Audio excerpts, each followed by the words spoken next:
আসসালামু আলাইকুম ওয়া রাহমাতুল্লাহ। ওয়া আলাইকুম আসসালাম ওয়া রাহমাতুল্লাহ। আলহামদুলিল্লাহি রাব্বিল আলামিন ওয়াসসালাতু ওয়াসসালামু আলা সাইয়্যিদিল মুরসালিন ওয়া আলা আলিহি ওয়া আসহাবিহি আজমাইন। أما بعد فأعوذ بالله من الشيطان الرجيم. بسم الله الرحمن الرحيم. সম্মানিত শিক্ষার্থী, দর্শক শ্রোতা ভাই বোনেরা, আমরা শুরু করতে যাচ্ছি আমাদের নিয়মিত বয়স্কদের কোরআন শিক্ষার অনুষ্ঠান তালিমুল কোরআন। আমরা মত শিক্ষা করতেছিলাম। আমরা চিহ্ন দিয়ে মত শিক্ষা করেছি, এক আলিফের উদাহরণ শেষ করেছি, এক আলিফের চিহ্ন এবং উদাহরণগুলি শেষ করেছি।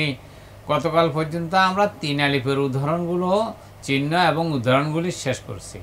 আমরা বলছিলাম তিন আলিফ টানিয়া পরিবার চিহ্ন দুইটি, তিন আলিফ টানিয়া পরিবার চিহ্ন দুইটি, মদের হরফ ওয়াকফের হালাতে তিন আলিফ টানিয়া পড়িতে হয়, মদের হরফ ওয়াকফের হালাতে তিন আলিফ টানিয়া পড়িতে হয়, মদের হরফের উপরের চিহ্নটি চিকন হইলে তিন আলিফ টানিয়া পড়িতে হয়, মদের হরফের উপরে চিহ্নটি চিকন হইলে তিন আলিফ টানিয়া পড়িতে হয়। এই দুইটা চিহ্নের উদাহরণ কোরআন শরীফ থেকে এনে আমরা আপনাদের সামনে উপস্থাপন করেছি এবং শিক্ষা আমাদের শেষ হয়েছে।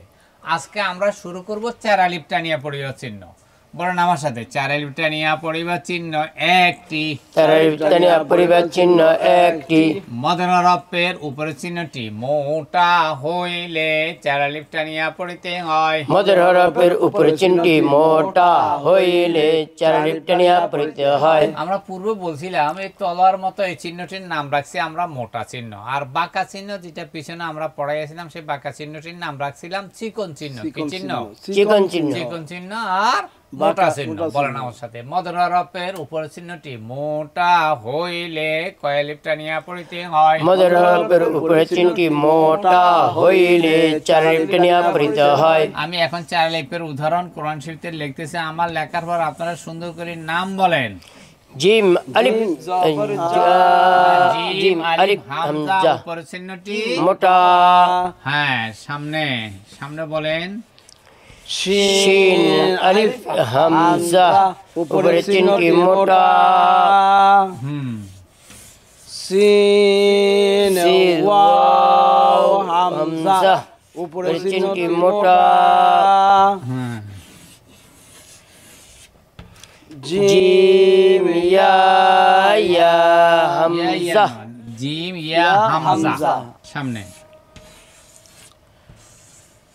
আলিফ আলিফ ওয়াও লাম হামজা কাফ উপরে চিহ্নটি মোটা, হামজা ওয়াও হামজা ওয়াও নুন উপরে চিহ্নটি মোটা। আমি বলবো আপনারা লেখেন সুন্দর করে। জিম আলিফ হামজা উপরের চিহ্নটি মোটা, শিন আলিফ হামজা উপরের চিহ্নটি মোটা, সিন ওয়াও হামজা উপরের চিহ্নটি মোটা, জিম ইয়া হামজা উপরের চিহ্নটি মোটা, আলিফ ওয়াও লাম হামজা কাফ উপরের চিহ্নটি মোটা, ইয়া র আলিফ হামজা ওয়াও নুন উপরের চিহ্নটি মোটা। লেখা হয়েছে? জি হ্যাঁ। এবার আমি হারকাত জাজাম লিখবো, আপনারা সুন্দর করে নাম বলবেন। বলেন। জবর জবর জবর জবর পেশ জজম দুই পেশ, জের জজম জবর পেশ খরা জবর, জের কা জবর পেশ জবর পেশ জজম জবর। আমি বলবো আপনারা লিখুন। জবর জবর জবর জবর পেশ জজম দুই পেশ, জের জজম জবর পেশ খাড়া জবর জের জবর পেশ জবর পেশ জজম জবর। লেখা হয়েছে? জি হ্যাঁ। সিলেট দেখান। বেশ, মাশাআল্লাহ, খুব সুন্দর হয়েছে। স্লেট টেবিলের উপর হাত, লেখার নিচে নজর, বোর্ড নজর, বেশ সুন্দর করুন। আমার সাথে বলুন, জিম আলিফ জবর জা, চার আলিফ টানিয়া পড়িতে হয়। জিম আলিফ জবর জা, চার আলিফ টানিয়া পড়িতে হয়। হামজা জবর আং, হামজা জবর আ, যা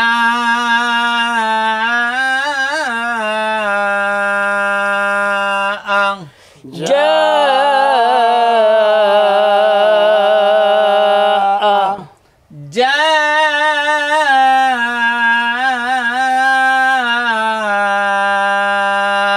আং, জা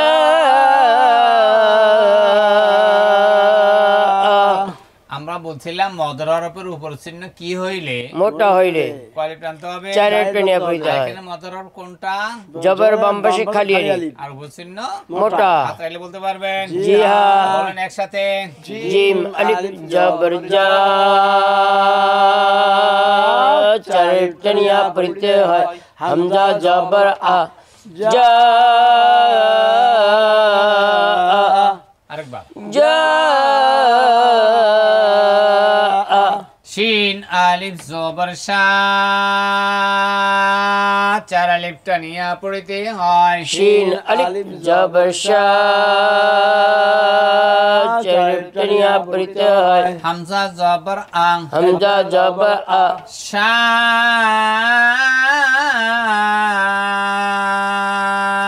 আং, শা আ, শা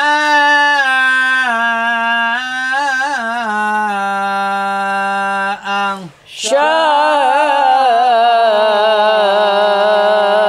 আ। হাতাইলে বলতে পারবে? জি হ্যাঁ। বলেন একসাথে, শা রে, শিন আলিফ জবর শা, চার আলিফ টানিয়া পড়িতে হয়।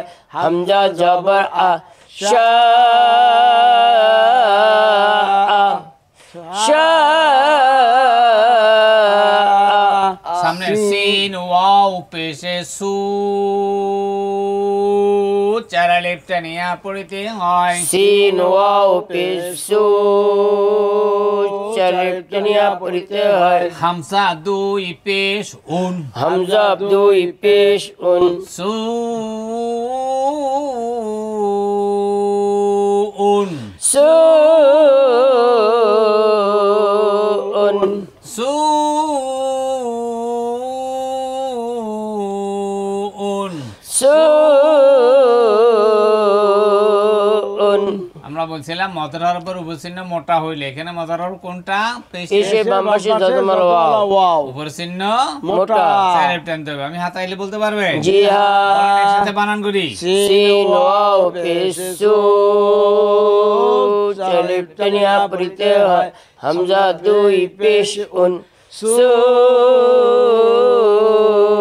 উন, সু উন। সামনে জিম ইয়া জেরে জি, চার আলিফ টানিয়া পড়িতে হয়। জিমিয়া জির জি, চার আলিফ টানিয়া পড়িতে হয়। হামজা জবর আ, হামজা জবর আ, জি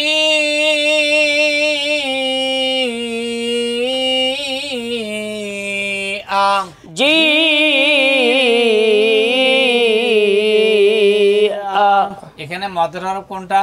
জিরে বাম পাশে যজমালাইয়া, উপর চিহ্ন কি? মোটা, চার আলিফ টানতে হবে। বানান করে বলেন, জিমিয়া জের জি, চার আলিফ টানিয়া পড়িতে হয়।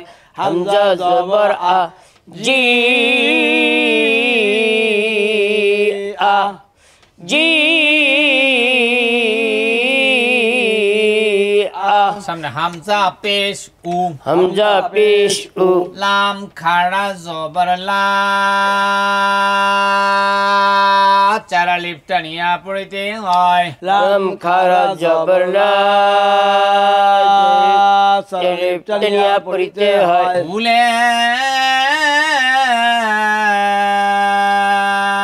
উলা হামজা জের ই হামজা জের ই কাফ জবর কা কাফ জবর কা উলাইকা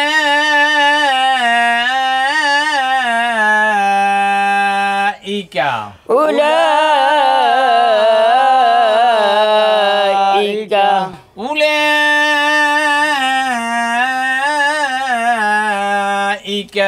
উলাইকা এখানে মদর হরফ কোনটা লামে খারা জবর খাড়া জবর জবর বাম পাশে খালি আলিফের পরিবর্তে এর উপরে মোটা চিহ্ন হইলো চার চার আলিফ আলিফ। মোটা চিহ্ন হইলো কয় আলিফ চার টান।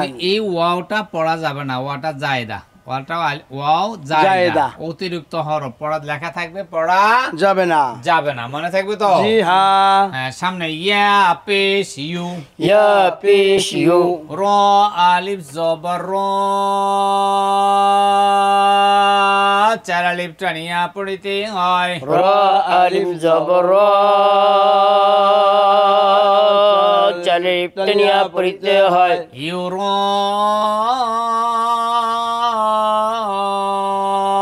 ইউরা হামজা ওয়াও পেশে উ একালিফ টানিয়া পড়িতে হয় হামজা ওয়াও পেশ উ টানিয়া পড়িতে হয় নুন জবর না নুন জবনা ইউর উনা ইউরা উনা এখানে র চার আলিফ আর উ এক আলিফ বানান করে বলতে পারবে জি হ্যাঁ বলেন একসাথে ইয়া পেশ ইউ রা আলিফ জবর রা চালে টানিয়া পড়িতে হয় ইউরা হামজা ওয়াও পেশ উ এক আলিফ টানিয়া পড়িতে হয় নুন জবনা ইউরা উনা আরেকবার ইউরা রটা আনোয়ার আরো মোটা হবে আরেকবার মতন ইউরা উনা বেশ দর্শক শ্রোতা ভাই বোনেরা আমরা চার আলিফের 5টা উদাহরণ আমরা মাসকে করেছি কোরআন শরীফ থেকে ওগুলি কোরআন শরীফের গুরুত্বপূর্ণ লফজ আমরা যদি এখানে ভালোভাবে মাসকে ইয়াদ করতে পারি কোরআন শরীফ পড়া আমাদের জন্য আরো সহজ হয়ে যাবে আমরা আগামী দিন আরও কিছু গুরুত্বপূর্ণ চার আলিফের লফজ আপনাদেরকে ইনশাআল্লাহ শিখাবো আগামী দিনের ক্লাস দেখার আমন্ত্রণ জানিয়ে আজকের মতো আমরা বিদায় নিচ্ছি ওয়াসসালামু আলাইকুম ওয়া রাহমাতুল্লাহ ওয়া আলাইকুম আসসালাম ওয়া রাহমাতুল্লাহ